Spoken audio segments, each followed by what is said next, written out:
তৃতীয় শ্রেণীর ছোট্ট বন্ধুরা, দেখো তোমাদের এটা গণিত বই। অঙ্ক করব আমরা আজকে পৃষ্ঠা 26।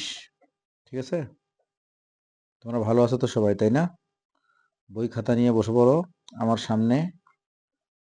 তার আগে তোমাদের একটা কথা বলি, তোমরা যারা আমার কাছে অনলাইনে পড়তে চাচ্ছ তারা এই নাম্বারে আমাকে নক করবে। সরাসরি কল করতে পারো অথবা হোয়াটসঅ্যাপে নক করতে পারো। আরেকটা গুরুত্বপূর্ণ বিষয়, তোমরা অনেকে ভিডিওটা দেখছো বাট সাবস্ক্রাইব করছো না, এটা কষ্ট লাগে। সাবস্ক্রাইব করতে তো তোমাদের টাকা পয়সা লাগবে না, তাই না? তোমাদের ব্যাংক অ্যাকাউন্ট থেকে টাকাও কাটা যাবে না। আমি কষ্ট করে ভিডিও বানাচ্ছি আর তোমরা সাবস্ক্রাইবটুকু করবা, তাতেই এত কষ্ট। এটা কি হবে কও? এটা এটা কি স্যারের সঙ্গে ঠিক কাজ করা হলো? সাবস্ক্রাইব করবে কেমন? আচ্ছা, আমরা আমাদের চলছে কিন্তু যোগ যোগ চ্যাপ্টারটা চলছে, তাই না? এডিশন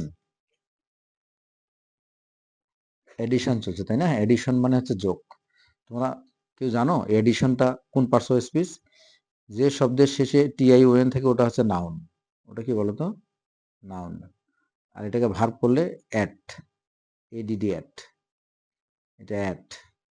এর পাস্ট ফর্ম হবে অ্যাডেড। পাস্ট ফর্ম কি বলতো?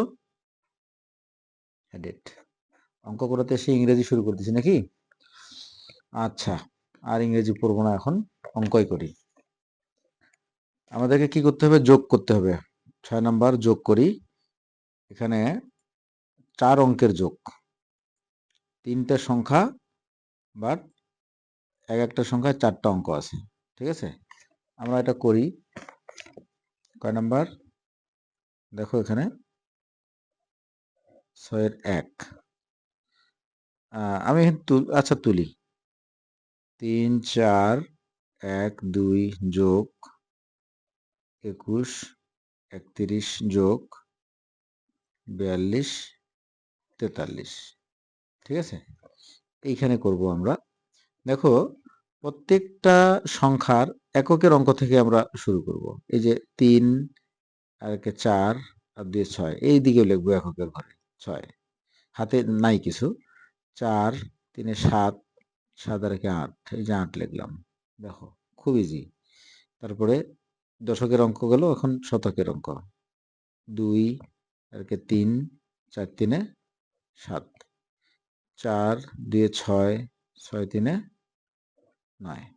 ঠিক আছে, 1 নম্বর হয়ে গেল আমাদের। এবার 2 নম্বরটা করি। আচ্ছা, 2 নম্বরটা এখানে লিখি। 7 আর 9, 9 এর সাথে কত হয়? 9 এর সাথে 16, 16 আর একে 17, 17 এখানে লিখবো।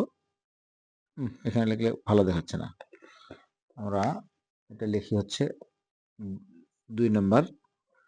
আমি তুললাম না, শুধু উত্তরটা লিখছি, তোমরা তুলে লিখিও। আরেকবার দেখি, 9 আর সাথে 16। ঠিক আছে, হাতে গুনবা তোমরা। 9 এর সাথে 16, 16 আর একে কত? 17, 17 7। হাতে 1 আছে, হাতে 1 আছে, এখানে লিখে রাখলাম। এই যে 1, 3 আর একে 4, 4 2 6, 6 আর হাতে রেখে 7। এবার শতক, 8, 8 16, 16 আর 5-এ 16 আর 5-এ কত হয়? 21, 21-এর 1 হাতে, হাতে আছে 2, 2 আর হাতের 2, এটা নিয়ে নিই। 2 আর 2 4, 4 4 8, 8 আর একে 9। এই যে 2 নম্বরের যোগফল। ঠিক আছে, তারপরে আর একটা করে দেই যোগ। আচ্ছা, এটা বড় আছে, এটা করি। 5 নাম্বারটা। 5 নাম্বার কি? এককের ঘর থেকে শুরু করব। 3 আর 5-এ 8, 8 আর 8 16, 16 6 হাতে 1, 5 আর একে 6, 6 আর 9 15, 15 আর 6 21-এর 1 হাতে 2, 4 2 6, 6 6 12, 12 আর একে 13, 13-র 3 হাতে 1। এখানে শতকের ঘর হয়ে গেছে, এখন হাজারের ঘর। হাতে 1 আছে, তাই না? 1 2 আর একে 3, 3 আর একে 4। এই তো, এটা হয়ে গেছে। এটা বাকিগুলো যে করলাম না, এগুলো তোমরা করবা। ওকে, এবার যোগ করি উপর নিচ। একটা করে দিচ্ছি। 5 3 8 আর কে 9, 9 এর সঙ্গে 9 আর 0 ওই 9 হবে। তারপরে 2 আর একে 3, তারপরে 5 6 11 আর একে 12, 12 আর একে 13, 13 3, 13 3, ঠিক আছে। তারপরে হাতে 1, 2 আর একে 3, 8 আর 3 11, 11 আর একে 12। এই তো, এটা হয়ে গেল। এবার এখানে 3 আর 4 নম্বরের মধ্যে একটা করি, 4 নম্বরটা করি। 4 নম্বরটা কি? এখানে 2টা অঙ্ক আছে, কোনো সমস্যা নেই, একটা থাক শূন্য থাক কোনো সমস্যা নেই। এককের ঘর থেকে আমরা শুরু করব, যেটা পাবো সেটা করবো বাস। এই যে এককের ঘরে 8 আছে, 8 আর 8 16, 16 আর 9 25, 25 আর 26, 26-এর 6 হাতে 2, 8 আর হাতে 2 10, 10 আর 0 10-এ থাকলো, 10 আর 8 18, 18 আর 6 24, 24-এর 4 হাতে এই 2, এখানে আর কিছু নাই। 2 আমার দশকের ঘরের কাজ হয়ে গেছে। এবার শতকের ঘর 2 আর 9, 9 10 11, 11 আর 3 14, 14 আর 4 18, 18-র 8 হাতে 1। এবার আমাদের শতকের ঘর চলে গেছে। এবার হাজারের ঘর 3 আর হাতের 1 4, 4 4 4 আর দিয়ে 6। এই যে এটা হচ্ছে 4 নম্বরের যোগফল, ঠিক আছে।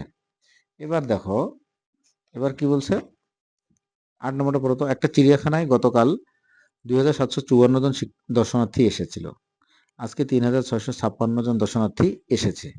2 দিনে চিড়িয়াখানায় মোট কতজন দর্শনার্থী এসেছে? 8 নম্বর। আমরা এখানে শর্টকাটে লিখি, গতকাল দর্শনার্থী লেখার দরকার নেই, এসেছিল, গতকাল এসেছিল কতগুলো? 2754 জন, 2754 জন। আজকে 3656 জন। আচ্ছা, এখানে লিখবো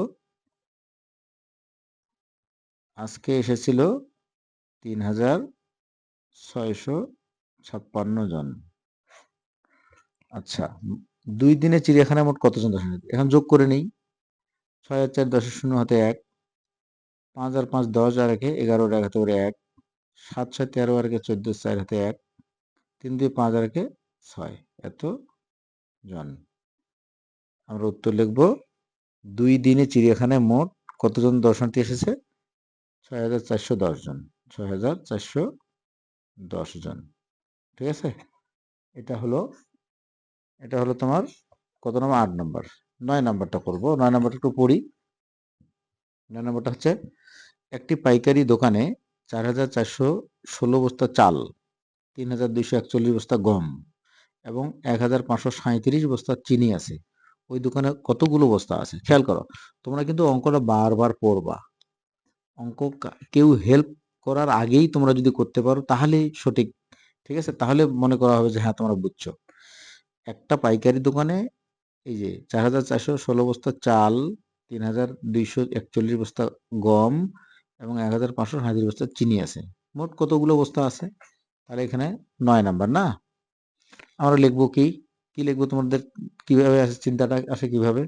তোমরা নিজে বুঝবা। চাল কি লিখবা? প্রথমে যেহেতু চাল, চাল কত হলো? 4416 বস্তা, 4416 বস্তা। চালের পরে কি? গম, গম কতগুলো? 3241 বস্তা, 3241 বস্তা। তারপরে কি? চিনি 1537 বস্তা, চিনি 1537 বস্তা। তাহলে মোট কতগুলো বস্তা হবে? আমাদেরকে যোগ করতে হবে, তাই না? সবগুলো বস্তা একখানে যোগ করলেই তো হয়ে যাচ্ছে। তাহলে 6 আর 7, 7 আর 7 14 4 হাতে 1, 1 আর হাতে রেখে 2, 4 দিয়ে 6 আর 3 9, 4 দিয়ে 6 5 11 1 হাতে 1, 4 আর 5 3 8 আর 9। এই যে মোট এত বস্তা, ঠিক আছে, 9194 বস্তা। তাহলে 26 নাম্বার ডান, 26 পৃষ্ঠা ডান। ওকে। অঙ্কগুলো তোমরা ঠিকঠাক করে করবে আর সাবস্ক্রাইব করবে, ঠিক আছে? আল্লাহ হাফেজ।